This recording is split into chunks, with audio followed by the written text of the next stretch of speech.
Alright, so as you just saw from that intro, I did go ahead and pick up my S24 Ultra, and I did record that all on the S24 Plus. So go ahead and comment down below if the video quality was good and how it actually looked. I am wondering how the S24 Plus actually performs in this category. So let's go ahead and actually check this device out. Alright, taking a look at the box real quick, as you can see, it's very simple. We just have the titanium S24 Ultra in front, and then on the back we just have two seals, which I did actually break one of them. I couldn't really wait. And then we do have the second one, which let's go ahead and actually open up. Boom, go ahead and put that to the side. And here is our S24 Ultra. Voila, so here's the first look, which honestly looks super nice and amazing. Wow, this is beautiful. And then we do have paper in the front, which we will go ahead and open up in 3, 2, 1. Here's the first look at the S24 Ultra. So honestly, looks really nice and amazing. I am really loving this color. So let's go ahead and power this device on for the first time.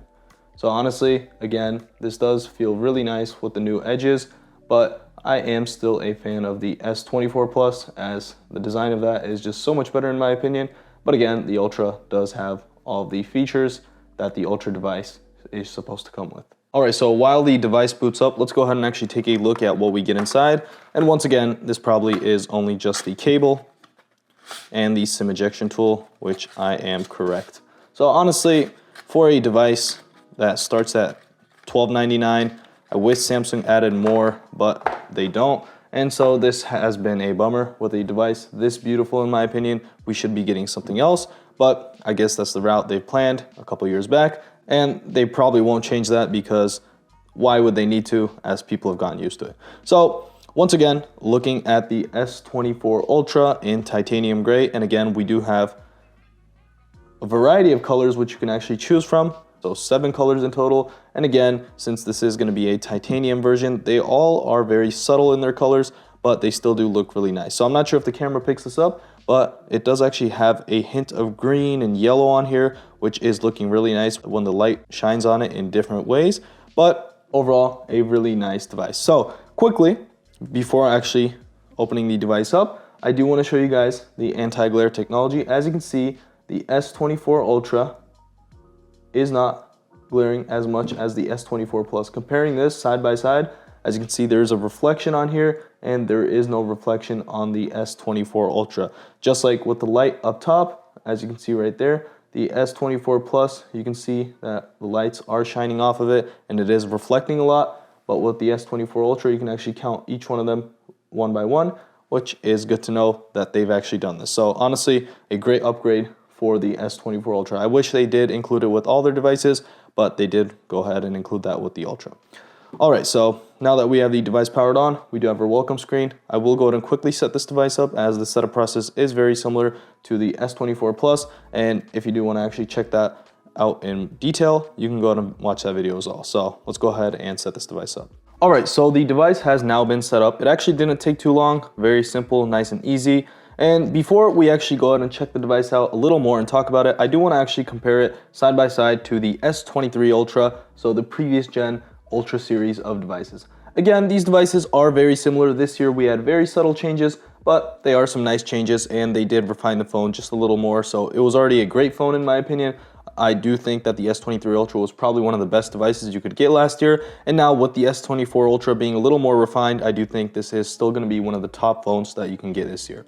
So taking a look at the sides, right away we can notice that it is a tad bit flatter. So compared to the S23 Ultra, it is flatter. And we also do have a flat display. The glass does curve, however, the display is flat, so no issues with that. And honestly, I do think that the edge display does look a little more premium compared to the flat display. But again, using the devices, the flat display is a lot better to use, especially with the S Pen.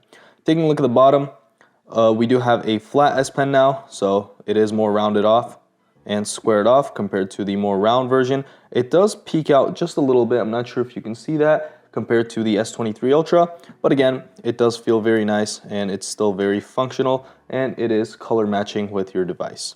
So putting this back inside and taking a look at the back, Here, we basically have no differences except for the cameras changing up a little, which I will go ahead and talk about in a bit. But other than that, we don't really have many differences between these devices in the hardware aspect. So they are both very premium devices and they probably will both get your job done. So now that we've checked that out, let's talk a little more of the S24 Ultra. All right, so talking about the cameras, we do have a 200 megapixel wide lens, and then we also do have a 50 megapixel 5x optical zoom. So we did actually get rid of the 10 times compared to last year. And honestly, for portrait photos, this is better. I did really like how the Pro Max handles the portrait photos. And then we still do have our 10 megapixel 3x optical zoom, and then we do have a 12 megapixel ultra wide.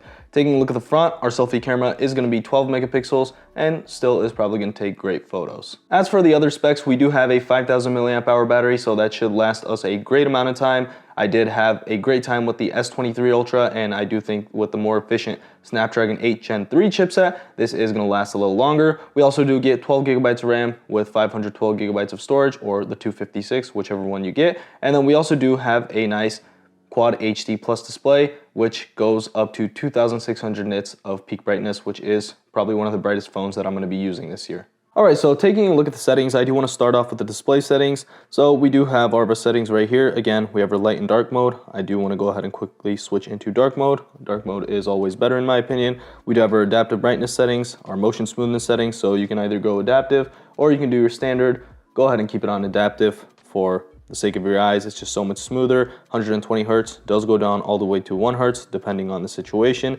We have our eye comfort shield. I usually keep this on, and I do keep it on adaptive, but you can actually customize this depending on how you want it.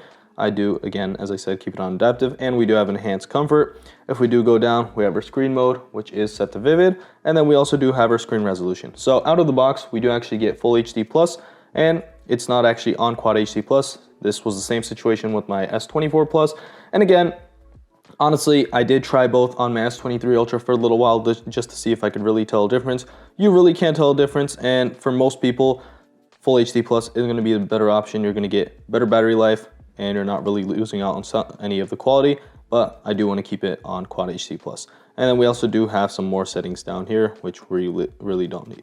So going down a little more, again, we can check our battery settings, and if we do go into battery information, we can see that this does have a 5000 milliamp hour battery. So compared to the S24 Plus, it's only 100 milliamp hours bigger.